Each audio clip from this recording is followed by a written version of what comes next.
guys, welcome back to the channel. Welcome to today's video. Hope you're doing really well. Today we're going to be doing another budget video. It is my August budget update, but first things first, I have a special request for you guys.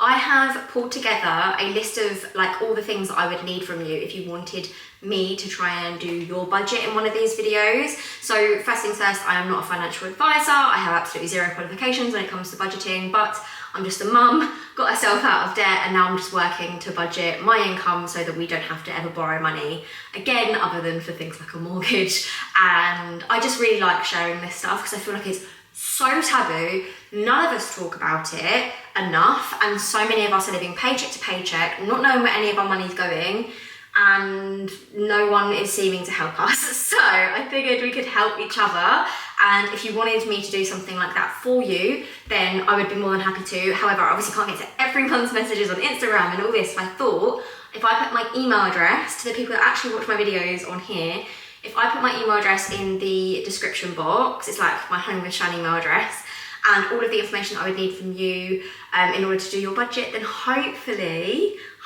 we can do a budget together. I'll put all your information into a spreadsheet, the spreadsheet that I use every month on these videos, the one that I sell over on Etsy that is always available for you to download. I'll link that down in the description as well. But sometimes you just need that extra helping hand or someone else's perspective that isn't in your situation to go, oh, why don't we try this instead? That might save you money. It's always helpful to share a problem, and I feel like sometimes when you're close with someone, it's hard to talk about money and things like that, whereas I'm just like some gal on the internet, I'm a bit removed. You can maybe chat to me about it if you fancy, but if that is something that you would like to do, then let me know. However, today is the August budget video for myself, so I'm going to go through all of my income, my outgoings, and just see how much money I've got left over, where I'm going to put every single penny of my money this month. I'm going to talk about how much money I earned, how much I'm spending on outgoings, and how much money I want to save this month, because we've got a lot of things coming up that I need to save towards.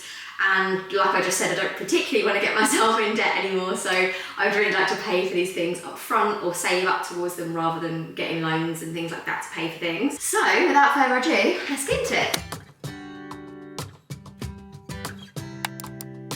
Okay, so first things first, we're going to start off with income. I am budgeting for £2,800 income this month, which I'm very, very grateful for. I feel like it's been a really steady few months for me, always kind of earning around 2,500 or 3,000 on a really good month, and I'm so grateful to be in this position. This is my take-home pay for August, and then I've got 173.20 coming in from child benefit. But if you're not new to this channel and what I tend to do with the child benefit money that comes in for my kids, I don't technically need this money, so I always invest it straight away into a kids ISA for them. So it literally goes 50-50 into two separate junior ISAs for the kids, and technically they have access to that when they're 18. It's basically an investment account that all of their child benefit money and any money extra that we decide to put in goes into, and every year that builds and also gets invested into the stock market. We've decided which like investments to make for them. We've basically just gone for really safe all-world index funds, which are pretty safe, pretty steady, especially over the course of 18 years.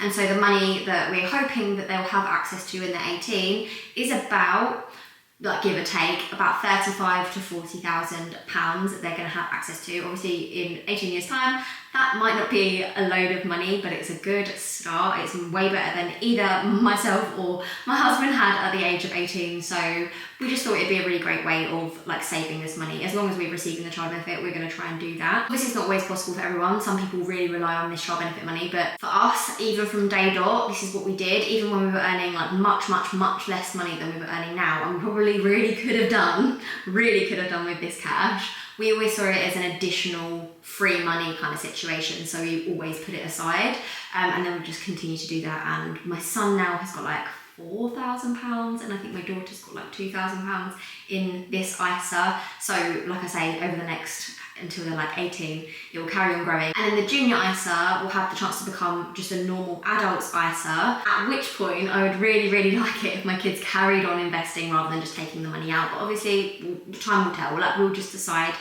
closer to the time, like how we're going to advise them on that. Technically it's legally going to be theirs though, so let's just hopefully we can guide them in the right direction and make sure they don't just waste it on just random stuff that an 18-year-old would waste it on.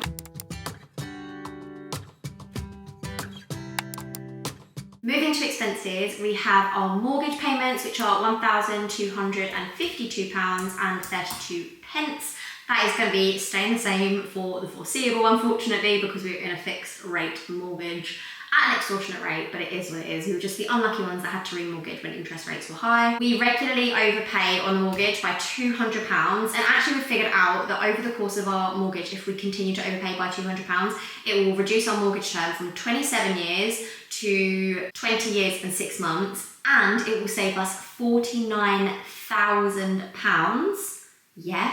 £49,000 in interest payments alone that we otherwise, if we weren't overpaying on the capital, would be going straight towards interest payments to the bank. And so by doing this overpayment, we are saving that much money, which is insane. I have also found a really good app that you can overpay on your mortgage with for free, and you don't have to like spend your own money on overpaying. I thought I would mention it. It is called Sprive, and basically it's like a cashback app that you can gain cashback with through literally shopping anywhere, like Asda, Tesco, Sainsbury's, like the Entertainer, Pizza Hut, like basically any shop. Boots, I've done an order on and used this app to do it with, and you basically earn cashback, and that can go directly into overpaying on your mortgage. And they have a little calculator on there that shows you how much you could save in interest payments when you overpay using the cashback. So it's all additional money that you earn that's not your own money, and you put it towards your mortgage, and you end up saving thousands on doing this. So I have started doing it, and I've got a little code as well, like a refer a friend code. Any single one of you will get a code, by the way, if you download this app. So if you download the app, I'll pop it down in the description box, my code and the link, then you can get £5 free going towards your mortgage overpayments. And then if you download it and then send the link to your husband or your partner or whoever, they also get a £5. So if it's you and your partner both downloading this app, that's a free tenner going towards overpaying your mortgage. And you'll be surprised how much £10 could save you in overpayments. It's wild. So I thought I would mention that. But yeah, £200 is what we're regularly overpaying out of our own pocket, plus then we're using the cashback site on top of that. Food and groceries is £400 as always. That is getting quite tricky, I can't lie to you. £400 is limiting in terms of like getting a weekly food shop, but like I always say, the food is the only thing really coming out of the food and groceries, like weekly food shops. It's like £100 a week, but we get other things like on Amazon Subscribe and Save, or like we get other subscriptions and things that aren't food, they're like household things. So it kind of evens out, like, yeah, £400 is just on food. Water is £58, and then gas and electric is £160. Oh my gosh, I really hope it's not £160, but it was £160 last month, so fingers crossed. It's not going to be too much this month, but let's see. Home insurance is £33, life insurance is £28, our internet is £30, and then TV licence is £15. Our council tax is £174, and then childcare costs for this month are going to be slightly different because my son, it's his last month of childcare like costs because he's going to start school in September, and so we get like a refund of £250 from the nursery because that's the deposit we paid when he first started, which I totally forgot about. And so the £250 refund that we get is coming off of his bill, which means his bill this month is going to be £136, which is so cheap in comparison to what we normally pay. So that's amazing. And then my daughter is also going to be reducing her hours slightly for August, just because she's moved to the next room up and she's able to do the shorter days that they offer in that room. So that is going to be £190 instead of what we were paying for, which I think was like £310. So childcare is cheaper this month, which is a massive plus. And then from September, it's going to be so much cheaper because my daughter will get the 30 hours funding, and then my son won't be in nursery. And so this payment, this is already a cheap payment for us. Previously it's been about £500 or £580 or something like that, and then this month it is obviously significantly less, and then next month it's going to be even less, which, yay, I'm very much looking forward to that because it's going to feel like a bit of a pay rise for us. Office 365 should come off now because we've cancelled that subscription. Spotify is £17 a month. Ring is £8 a month. Swimming is £56 a month. My son still does that throughout the summer. Tumble Tots is £55 a month. However, they do not run throughout the whole of August. So that actually isn't going to be coming out, but what I'm going to do instead is go to baby groups with my daughter the same kind of day that I would usually have gone to Tumble Tots, or go to like soft play, or just do something. So I'm still going to keep that money in there, but it's not actually Tumble Tots, it's like just general activities, like toddler activities. But like I say, we'll still need that money in the joint account to pay for those things. So I'm going to keep that money in there. Amazon Subscribe and Save is £30 a month, and this is where we get things for the household and some toiletries and things, when I was saying that we don't get it all on the food shop, which is why I can keep it under £400. The Amazon Subscribe and Save stuff covers like toilet roll, kitchen roll, washing up powder, like loads of stuff. Like we get quite a lot of stuff on there, like baby wipes we get on there. So £30 a month. It doesn't come every month, it comes every like 3 months, some things, 2 months, some things. It just depends on what it is and how frequently we need them. But if we put £30 a month into the joint account every month, it covers it for when the payment comes out. Holland & Barrett Subscribe and Save is for the kids' gummies, the vitamins that they take, and that is £16.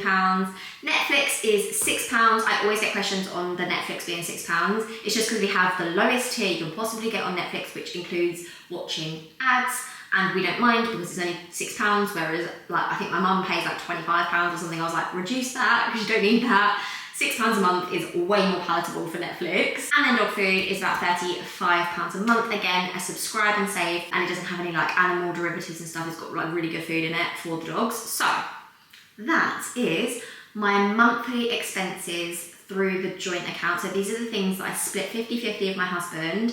These are all the things like I guess we associate with just like family costs. And so the total amount this month is £2,858 and 32 pence. However, my half of that is £1,429 and 16 pence, meaning of my 2,800, and that is how much, literally about half of my income is going towards my expenses, like my joint costs, like family cost expenses. Following on from that, I've got my personal expenses, which I don't have a lot of. Obviously, if you've got things like a phone bill, or if you've got car insurance payments, or if you've like anything that you have like comes out of your account as a direct debit, this will be on your personal expenses, things that you don't have with your partner if you've got one or whatever. Like these are the kind of personal expenses that you would think of. Say if you've got car payments or loans or anything like that. I'm really lucky I've been able to pay off those things, and so the only things that I pay for monthly from my own account are my car tax, which is £17, and then also my gym classes, which are £38,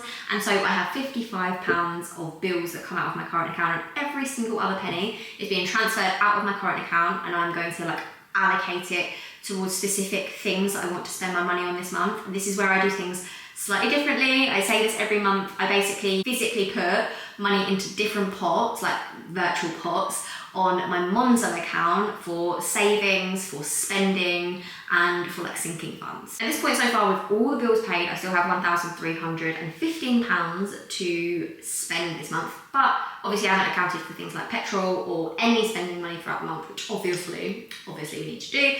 Let's get into spending money first.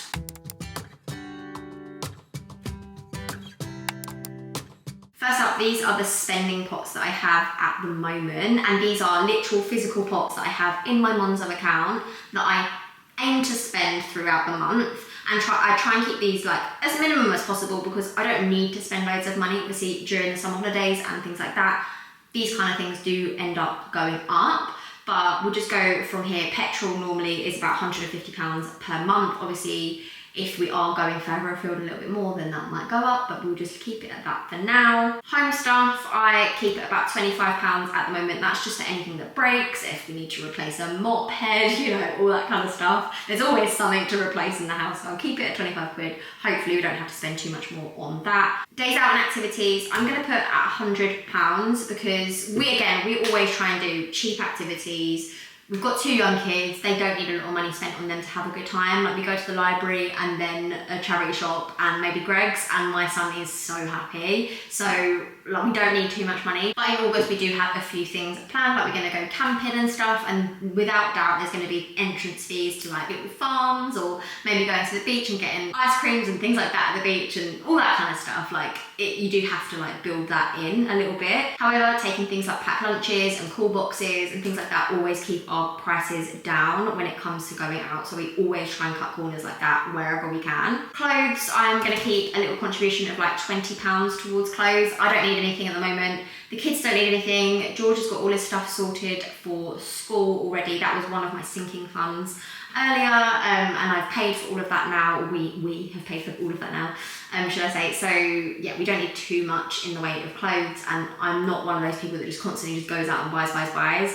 I am quite tight with it. I am quite a tight person, as you can probably tell, but it does me well in terms of my budget, so I'm fine with it. Eating out and takeaway, I budget £30 for that. Obviously my husband also probably has like a budget of £30 to £50 for that as well, and so that kind of covers like one takeaway a month, and then probably going out to eat, and I mean like going out to eat at like McDonald's, or I don't know, like something like family friendly if we're going out shopping or something like that. It's not that something we do very often, because again, 2 young kids doesn't always go to plan. So eating out isn't one of our massive ones at the moment. Hair, I actually don't have to contribute towards the hair pot at the moment because I have money in it from last month. I haven't had my hair done in a month, and so yeah, it's fine. I don't need any money towards that. When I get my hair cut, it costs £40, so generally I'll do like £20 one month, £20 another month, and then get my hair cut, and then that's kind of keeps a rolling like fund in the hair pot. I also use this pot to not only get my hair cut, but also put money in for hair products. If I ever want to buy a hair product, like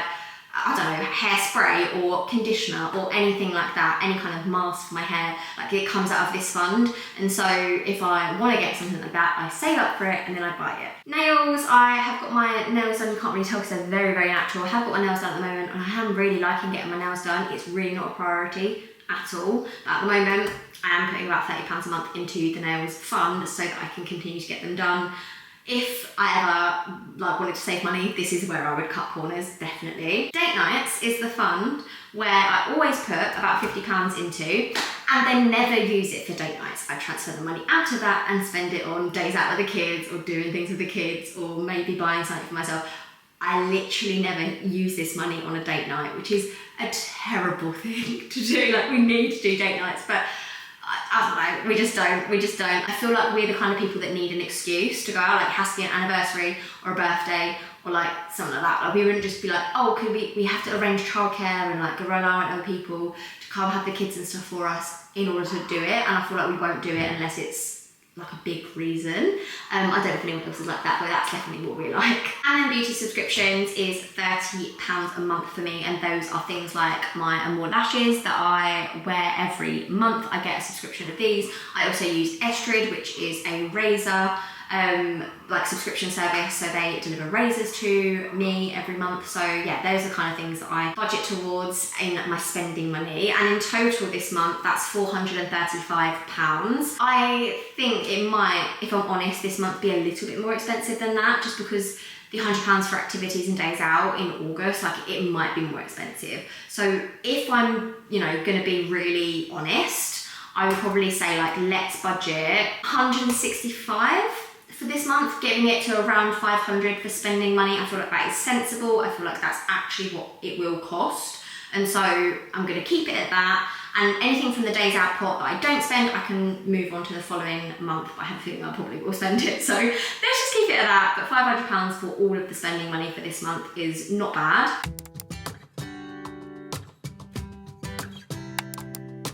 Moving down to savings and sinking funds, which is one of my favourite areas of the budget, because it means that I am saving up towards things before I buy them, rather than getting myself into debt, getting something quickly, and then having to pay it off with a massive interest rate on top. I hate that. I hate it so much so that I have stopped doing that completely. I paid off all of my debt, and now I'm in a position where I can save up for things and then spend it, rather than having like big surprises when it comes to like an expensive month, when I've got 2 birthdays in a month, or December for Christmas. Like, I'm finally finally in a position where I don't have to worry financially about those things because I've prepared months in advance for it. Look, I know that the reason I've been able to do that is because I was working full time and then also doing YouTube, and I used all of my YouTube money to pay off my debt before I went fully self-employed.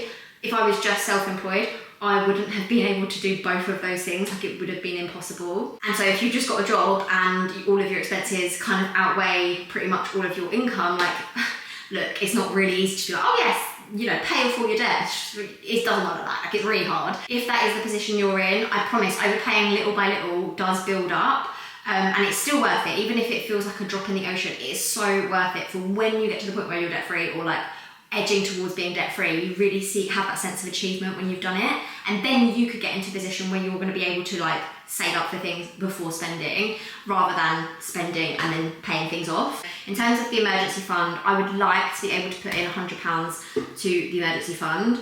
I have currently got, I think, £900 in the emergency fund, and I would really like to get that to a position where it's like 3 months worth of income so that I don't have to worry. However, it's little by little, and I've got other priorities as well. I do find that I stretch myself quite thin with these because I want to prioritise all of them, but I can't prioritise all of them. So it gets to a position where I'm like, oh, I'll put like £50 here, £50 there, and it kind of doesn't really feel like it's moving along, but it's more about a habit for me. Anyway, the moving fund, basically I want to put all of my spare money into the moving fund, so we'll do that one last. We'll see how much money I've got left over after doing all of the others. Car maintenance, I'm just going to put £30 a month into. At the moment, I've got a good solid amount in the car maintenance fund for MOT, service, and if there's anything that comes up throughout the year, like if I need new tyres and stuff like that, I tend to just put about £30 a month in that, and then if anything big happens, then I'll have to supplement it a little bit. Car insurance, for me, I pay it annually, which is why it's in a sinking fund, so I don't pay it monthly. I've already paid until, I think, like December, and then my car insurance will renew and I'll have to pay a big sum to pay it off annually. I've actually got enough money for that already in the account, so I don't actually have to pay anything towards that at the moment. The school holiday sinking fund is a new one because my son is starting school in September, and I know that the school holidays are going to be very expensive, whether that's clubs, activities, more food in the house, like all of those kind of things. I'm going to have to spend money on, and unless I have actually budgeted for it, when it comes around to those school holidays, it's going to be very expensive. And so I thought, I'm obviously going to be learning how this works throughout the year, the first year of my son being at school, but I thought I could start saving up monthly for the school holidays in advance for when they come. So the first school holidays will be in October. He'll have a week off then, and he would really like to do, I think, some clubs during that time, and then again over Christmas, and then again in, you know, February half term, and then again in Easter, and then obviously when it gets to summer and stuff, he's going to want to do clubs and activities and all of that stuff. And so I thought, if we budget monthly for the school holidays, for those expenses, then we won't feel the pinch as much when it comes to actually spending that money. I can't really figure out how much it's going to be in this pot, so I thought I would start off with £50. On Monzo, where I have all of these individual pots, you can actually also do joint pots with your partner. So if you and your partner wanted to set up a like school holidays fund or a holiday fund or whatever it might be, like that you want to put money in together. The school holidays one could be like a joint pot for you and your partner, and say you were putting in £25 and the partner was putting in £25, and then it's like £50 in total every month, but it's all going into one pot. Like, it works out really well. And the sinking fund / savings all get interest on them on Monzo, which I love, whereas the spending ones don't, because they're easy access and you get access to them straight away, whereas the sinking funds, some of them you can access straight away and some of them you have to wait like 24 hours before getting the money out. For the school holidays one, I'm going to do £25, and then Ash will also put in £25, and so it'll be £50 in total a month, and then that can go towards the school holidays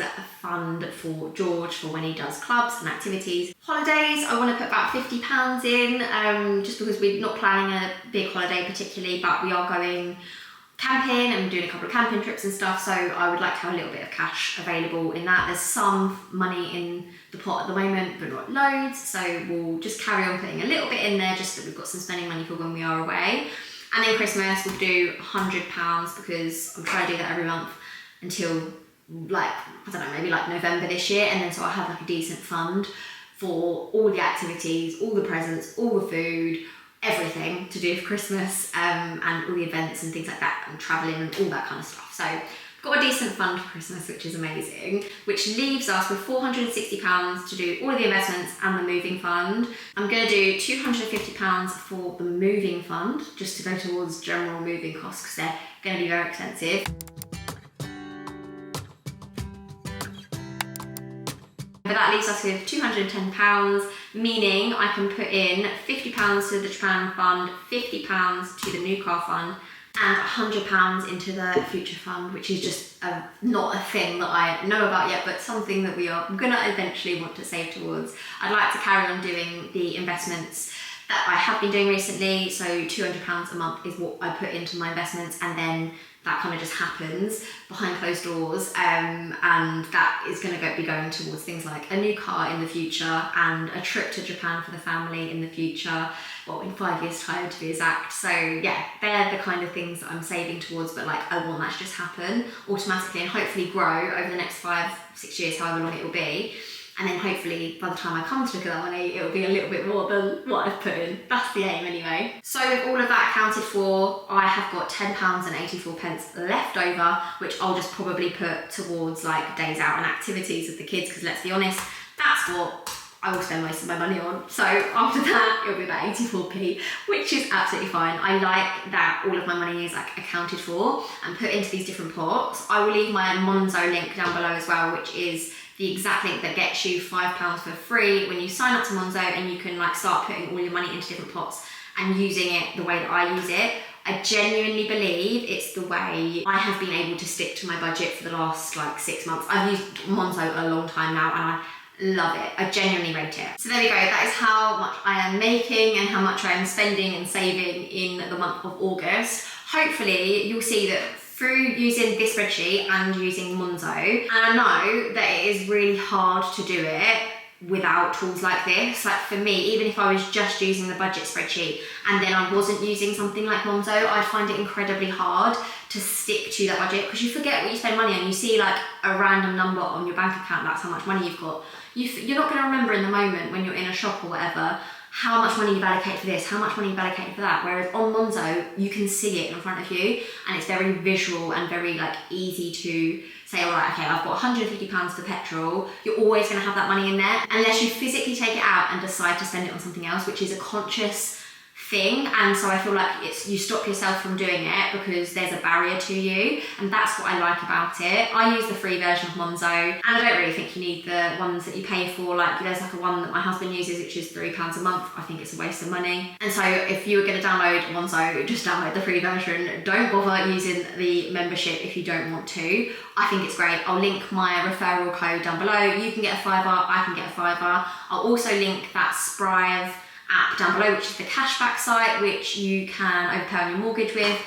Fabulous. If I find any other sort of apps and things to help us make money, then I will share them with you. And don't forget to look in the description box if you wanted to do your budget with me, if you wanted to share all your info and stuff, which I know not everyone will want to do, but if you did, then I can try and do your budget on one of these videos, then I would be more than happy to help you. But for now, guys, I'm gonna love you and leave you, and I'll see you in the next one. Thank you, bye.